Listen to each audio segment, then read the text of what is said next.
Bismillahirrahmanirrahim. Assalamualaikum warahmatullahi wabarakatuh.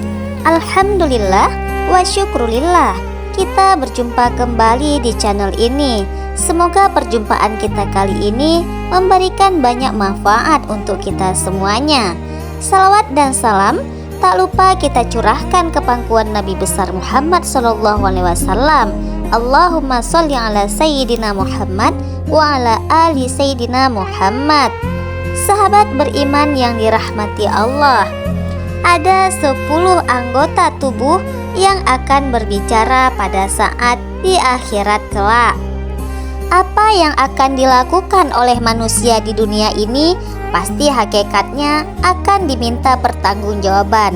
Setiap bagian dari tubuh kita kelak pada hari kiamat akan berbicara mengenai apa saja yang kita lakukan selama di dunia ini. Jika hari ini kita masih bisa beralasan dengan segala maksiat yang kita lakukan, maka di hari kiamat nanti sesungguhnya mulut kita akan terkunci. Tubuh-tubuh kita yang pernah bermaksiat akan bersaksi di hadapan Allah Subhanahu wa Ta'ala. Ada 10 anggota tubuh manusia yang akan berbicara pada hari kiamat, yaitu 2 telinga, 2 mata, 2 kaki, 2 tangan, dan kulit, serta lisan. Kelak tidak ada tubuh yang berdusta di hadapan Robbinya. Tahukah kalian, inilah dosa yang terus mengalir meski telah meninggal dunia. Yang pertama adalah mempelopori perbuatan maksiat.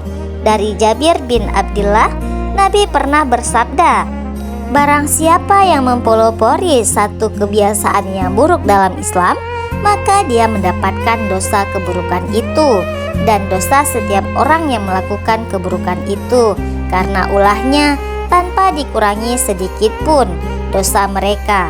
Hadis riwayat Muslim. Jika kita mengkaji lebih dalam lagi dari hadis tersebut, maka kita bisa ambil contoh mudahnya seperti ini. Mungkin kita pernah melihat seorang wanita yang mengenakan celana pendek di hadapan publik.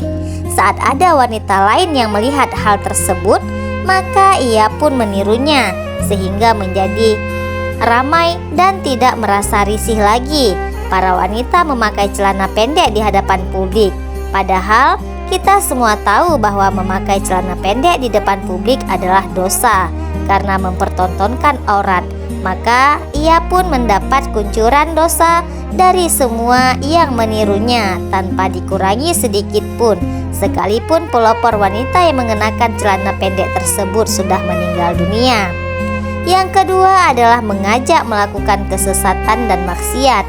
Seorang yang menyeru atau mengajak pada perbuatan dosa, maka akan mendapatkan pula dosa dari para pengikutnya. Berikut ini adalah 4 perkara yang tidak boleh diceritakan kepada orang lain menurut Islam.